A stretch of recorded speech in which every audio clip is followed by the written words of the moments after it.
Absolutely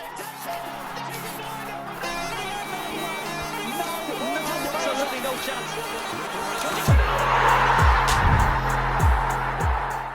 You know, when you get too good at a video game, Ayaz, and you just keep adding challenges to see how far you can go. Well, essentially, that's what happened yesterday between India and Oman. India rested Bumrah and Varun Chakravarti, and Sky didn't even bat. He was number 11 for some reason. So it almost seemed like they knew that they weren't going to lose, so they just tried new things. So essentially, was it just done to give match practice to the other guys?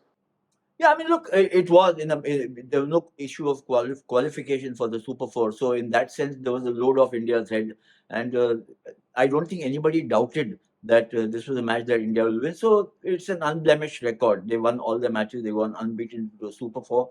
But I think it may not have been as gratifying this victory as maybe the players themselves or the supporters would have liked it to be. If anything, I think Oman came out of this with far more kind of credit, because to lose to India is one thing. To lose by only 21 runs showed that they've done a lot of things right.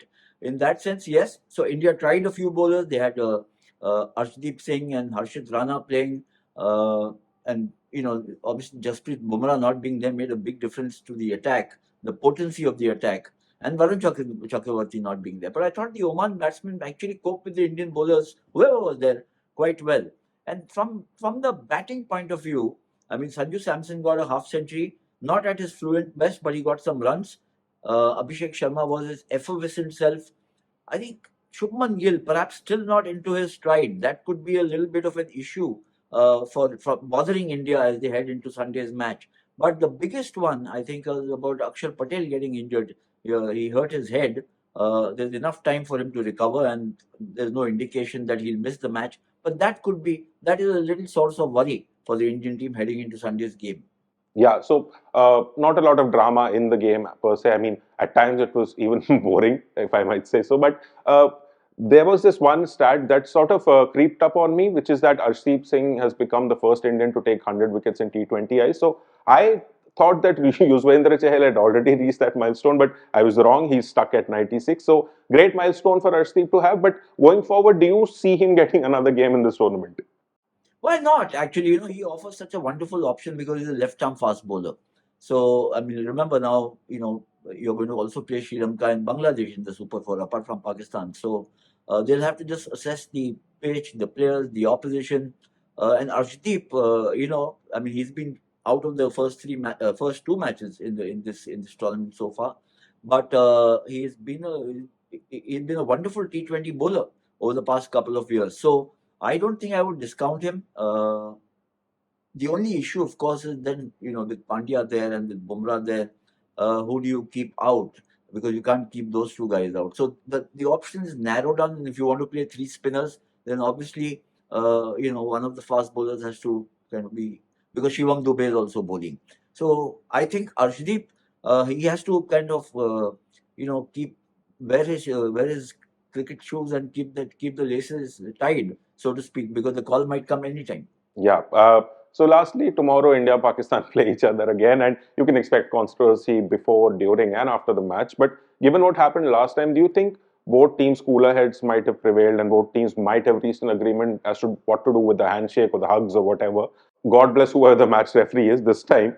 And do you think this will continue to go on, because there is a possibility that India Pakistan might end up playing the final in this tournament, and then you also have the Women's World Cup coming in, so they play each other again in a couple of weeks. So, do you think cooler heads could have prevailed?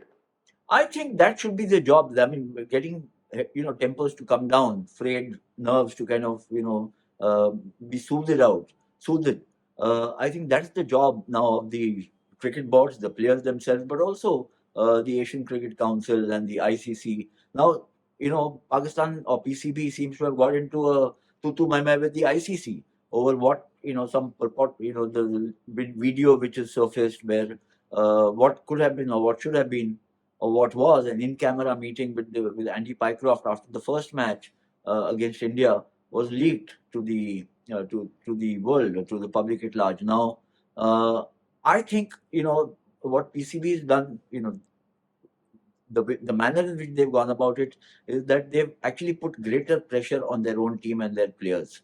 and it's not a team which is which is great shakes, as we know they've been struggling.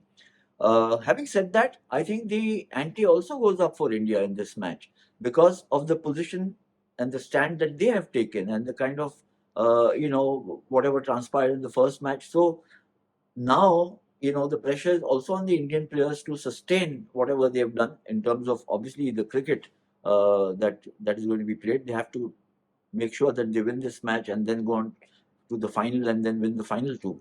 But there will be now a lot more people will be watching them for what is going to happen next in this match between the players of the two teams, and that will add to the pressure on both teams. Yeah. So as I said earlier, that match is tomorrow, and we'll come back to you after that. And hopefully we get a lot to talk about the match itself and not all the surrounding drama. So that's it for this episode of Sports Room. We'll see you next time. Thanks, Anirudh. We'll catch up.